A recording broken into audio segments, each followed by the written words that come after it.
안녕하세요. 즐거운 생각 박대성입니다. 오늘 리뷰할 책은 음식으로 보는 미래과학입니다. 음식은 우리가 가장 많이 충족시키는 그런 즐거움 중에 하나죠. 어떻게 맛있게 먹고 어떻게 안전하게 식자재를 혹은 음식을 보관하는지 그 내용이 오늘의 주제입니다. 일단 마이야르 반응에 대해서 얘기를 할 거고요. 아레니우스 등식. 이거 뭐 어려워 보이지만 사실 쉬워요. 그리고 마지막으로 야크찰, 페르시아, 냉장고 세 가지를 보겠습니다. 이게 전부 과학적이죠? 자, 마이야르 반응은 아미노산과 환원당의 화학 반응으로 맛이 좋아지는 현상이에요. 그러니까 예를 들어서 고기를 구웠다. 그럼 갈색으로 되죠?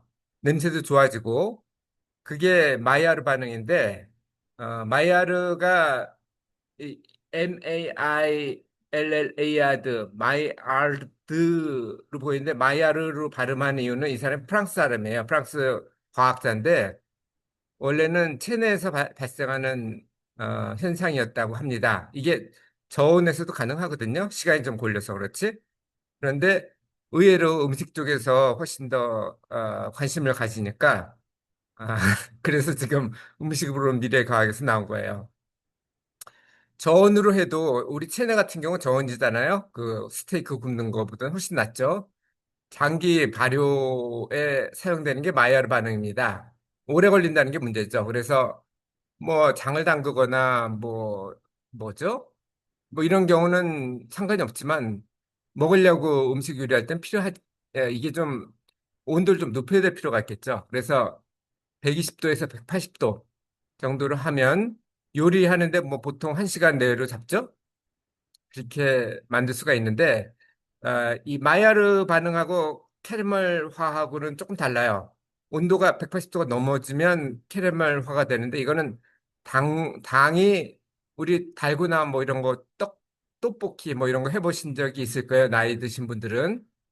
당이 이제 캐러멜로 바뀌는 게 카라멜하고 180도가 넘으면 그리고 마이야르 반응은 120도에서 180도 사이에서 주로 발생하고 180도가 넘으면 줄어듭니다. 물론 120도 이하에서도 발생을 하지만 그건 시간이 오래 걸리고요. 그러니까 이 고기 안에 보면은 안에 당연히 탄수화물은 아니 뭐죠? 단백질이 있죠. 단백질이 분해되면 아미노산이 되는 거고 그리고 근육 안에도 당이 있죠. 우리가 운동을 하려면 칼로리를 써야 되는데 칼로리가 보통 당의 형태로 근육 안에 들어 있습니다. 그래서 그 고기에는 예를 들어 스테이크 같은 경우를 보면 그 안에 아미노산과 당의 기본이 있어요. 그게 이제 온도가 올라가면서 둘이 합성을 하는 거죠. 이걸 사용하는 방법은 제일 좋은 건 수비드예요. 수비드도 제가 여기 이 책에서 배웠는데 어, 좀 시간이 많이 걸리긴 하지만 온도를 일정하게 유지하는 면에서 좋습니다. 이 변성이 되는 온도가 다 다르거든요. 연어 같은 경우 제일 낮은 온도 40도에서부터 익기 시작하고 비프 같은 경우는 50도부터 익고 달걀 같은 경우는 흰자는 63도, 노른자는 70도예요. 그래서 예를 들어서 노른자는 놔두고 그대로 놔두고 흰자만 삶고 싶다. 그러면 한 65도 정도, 69도, 64도에서 69도 사이를 유지를 하면 되겠죠. 시간이 좀 오래 걸리겠지만 뭐 이런 형태로 할 수 있고 어, 이게 시간이 많이 걸려서 좀 그렇다. 그러면 압력솥을 사용하면 됩니다. 압력솥은 보통 2기압에서 딸랑딸랑거리기 시작하거든요. 물이 보통 100도에서 끓죠. 근데 기압이 높아지면 그 증발 끓는 좀 올라가는데 이 기압이면 120도라고 합니다. 그리고 뒤에 나오는 이 속도를 20도가 빨라지면은 속도는 4배가 돼요. 그게 바로 지금 보시는 아레니우스 등식입니다. 아레니우스 등식은 간단해요. 10도가 올라갈수록 속도는 2배가 는다. 물론 떨어질 때마다 두 배로 속도도 2배 감속이 된다는 뜻이죠. 이것도 아레니우스가 좀 뭐 익숙한 이름은 아니죠. 이게 스웨덴 사람이라 그래요. 이것도 똑같은데 아까 얘기한 압력솥을 사용하면은 속도가 4배 빨라지니까 조리 시간 줄어드는 건 물론이고 연료도 당연히 줄겠죠. 뭐 4분의 1까지는 아니겠지만 어쨌든 3분의 1 정도로 줄 겁니다. 이걸 거꾸로 이용하면 냉장하면 고기 보관 시간을 증가할 수 있어요. 예를 들어서 상온 같은 경우는 고기를 놔두면 2시간까지만 싱싱해요. 그 다음에는 이건 바이러스, 뭐죠? 박테리아가 일단 먹기 시작합니다. 그렇게 되면 박테리아가 부산물을 발생시키죠. 독소가 있을 수 있기 때문에 이건 좋지가 않고, 이거를 예를 들어서 영하 21도로 낮추면은 그 네 번을 낮추는 거죠. 그러니까 2의 2승이 아니고 2의 4승이니까 32시간. 아니죠. 2의 4승이니까 16시간, 16배죠. 그러니까 2시간에 16배면 32시간을 보관할 수 있습니다. 이론적으로는. 근데 실제로는 영하 18도만 돼도 세균이 생장을 중지해요. 세균이라고 하면 영어로 얘기하면 박테리아죠. 박테리아가 생장을 중지하기 때문에 영구 보관도 가능합니다. 다만 죽은 건 아니기 때문에 해동을 시키면 다시 살아남기 시작하거든요. 그래서 해동해서 2시간 이상 두면 위험해요. 아까 그랑 똑같습니다. 마지막으로는 아까 보관을 좀 오래 하려면은 냉장을 하는 것도 좋은데, 예를 들어서 전기가 없는 경우도 있었겠죠. 냉장고가 없을 때도 있었고. 그래서 고대 페르시아에서 사용되는 야크차를 이용하면 됩니다. 야크차는 간단해요. 기와열을 이용하는 거예요.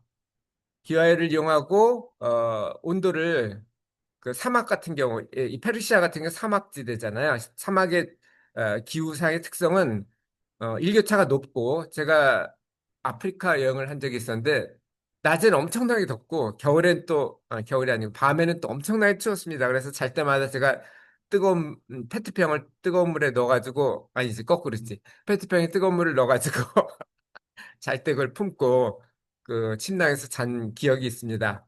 어쨌든 높은 일교차, 그 물의 비열도 높죠? 가장 높은 것 중에 하나가 비열이 물입니다. 밀도도 높은 편이죠. 물론 납에 비하면은 뭐 훨씬 더 적긴 하지만 어쨌든 그 얘기는 나중에 또 리뷰를 할 거고요. 밤에 급속 냉각하는 걸 이용하고, 그리고 낮에는 뜨겁죠? 뜨거울 때는 물에 디와이어를 사용해서 돔에 찬 공기를 공급합니다. 밑에 찬 공기가 공급하고, 그다음 돔 안에는 어쨌든 데워지겠죠. 데워지면 밀도가 낮아질 거 아니에요. 부피가 팽창하니까. 그럼 올라가가지고 위에 구멍으로, 여기 보시면 요게 구멍이죠. 요게 돔이고 요 위에 구멍이 있어요. 굴뚝이라고 보시면 되죠. 이쪽으로 뜨거운 공기 나가고 차가운 공기는 이 옆에 있는 물 용동이에서 기화열에 의해서 차가워진 공기가 일로 들어가고 뜨거운 공기로 위로 올라가고, 그리고 밑에는 얼음이 있고 이런 형태입니다. 당연히 이게 돔 구조는 두께가 2m나 돼요. 단열을 해야 되기 때문에 그렇죠. 그래서 여름에도 얼음 보존이 가능하다 그럽니다. 이거는 어디에 위치하냐면 얼음을 구하기 쉬운, 또 물도 구하기 쉬워야 되겠죠. 이게 기화가 되니까. 그 근처에 많이 지금도 있다고 해요. 지금도 사용되고 있고요. 이런 비슷한 거를, 일단 이 내용은 제가 다음 카페 3348번에 정리했으니까 그 내용을 보시고요. 이거는 원서예요. 한국에 번역이 됐는지 모르겠는데 아무튼 아주 좋은 책입니다. 한번 보시고요. 아까 제가 얘기하려고 했던 게 아프리카에서도 이런 비슷한 걸 써요. 물론 거기는 뭐 일교차는 심하지만 물이 없기 때문에 대신 얼음 냉장고를 쓴다고 합니다. 얼음 냉장고는 전기가, 냉장고는 있는데 전기가 거기는 안정적이지가 않잖아요. 끊기기도 하고. 그래서 얼음을 얼려서 그거를 갖다가 스티로폼에 우리 얼음 넣어가지고 냉각을 시켜서 가잖아요. 예를 들어서 캠핑 가거나 그랬던 자동차 트렁크에다가, 그런 것처럼 그 안에 백신을 보관을 합니다. 백신 온도는 뭐 한 10도 미만이면은 되거든요. 그렇게 해서 이용을 한다고 합니다. 이상 오늘도 즐거운 순간 박태선이었습니다. 감사합니다.